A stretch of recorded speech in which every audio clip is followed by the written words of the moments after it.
네, 안녕하세요. 아유비 성형외과 대표원장 허우진입니다. 저번에는 코 성형에 대한 부작용에 대해서 아이루미 TV 방송 촬영을 했는데요. 이번에는 코 다음에 뭘 할까 고민해봤는데 눈 성형에 대한 부작용에 대해서 설명을 해드리겠습니다.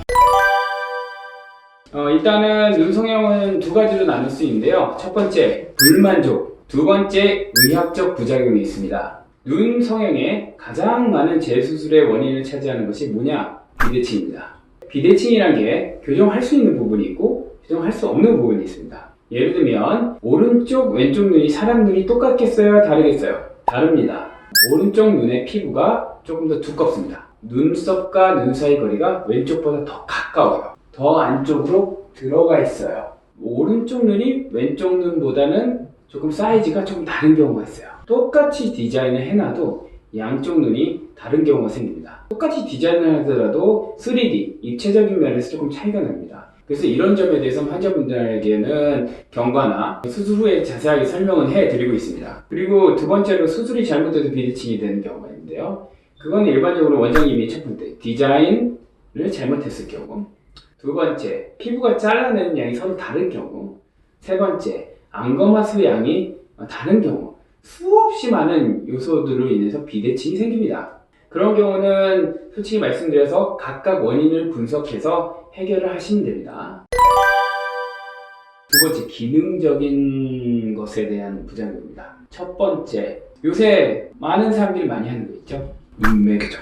눈매 교정이 뭐냐면 일종의 눈 뜨는 근육을 단축시키거나 아니면 묶거나 해서 눈 뜨는 기능을 좀 강화시키는 것을 말씀드립니다. 근데 이런 눈매 교정이란 거는 실제적으로는 완벽히 맞추기 어려운 경우도 상당히 많고 수술 중에 부어서 조금 다른 경우도 많습니다. 그러면 한쪽이 좀 더 크거나 한쪽이 조금 더 작거나 하는 경우가 생기는데 그 두 가지 경우가 있죠. 눈매 교정이 너무 많이 됐든지 아니면 덜 됐든지 하는 경우가 있습니다.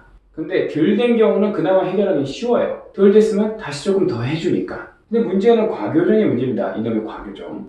과교정은 뭐냐면 눈매 교정이 너무 많이 돼서 눈을 토끼눈같이 뜨는 걸 말합니다. 일반적으로 처음에 눈매 교정 수술하고 나서 1 내지 2주 후에 약간은 과교정이 되는 경우가 있어요. 이건 정상적입니다. 붓기나 아니면 처음에 실이 조금 강하게 꼬매져 있는 경우가 많기 때문에 이게 6개월 정도 지나도 과교정이 계속 유지가 되는 경우는 재수술하기가 매우 힘듭니다. 그 다음에 또 어떤 경우가 있냐? 피부가 절제가 많이 된 경우.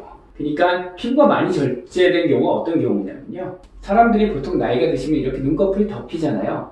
그래서 이 덮인 만큼 피부, 눈, 살을 잘라냅니다. 근데 이게 과도하게 많이 잘린 경우는 어떻게 되냐? 눈을 감아도 감지를 못합니다. 눈을 감고 자고 싶어도 눈이 이렇게 노출이 되니까 이 안으로 공기가 계속 들어가면서 각막이 손상이 된다든지 아니면 조금 안구건조증이 되게 심해진다든지 하는 부작용이 생깁니다. 이런 경우는 또 해결하기가 정말 힘들어요. 아주 극단적인 예는 뭐 피부 이식을 한다든지 정말 심각한 경우는. 그리고 세 번째로는 흔히 여러분들이 잘 아는 소세지. 되게 주관적인 거예요. 이것도 부작용이라는 게. 그런 소세지가 어떻게 보면 심리적 더 기능적으로 부작용이 되는 경우 중에 가장 흔한 경우로 볼 수 있겠습니다. 이번 시간에는 단순하게 그냥 개괄적인 내용 설명드렸는데 다음번부터는 케이스 있죠? 각각 부작용은 어떻게 해결하는지 개론에 대해서 다음 시간부터 강의를 시작하도록 하겠습니다. 감사합니다.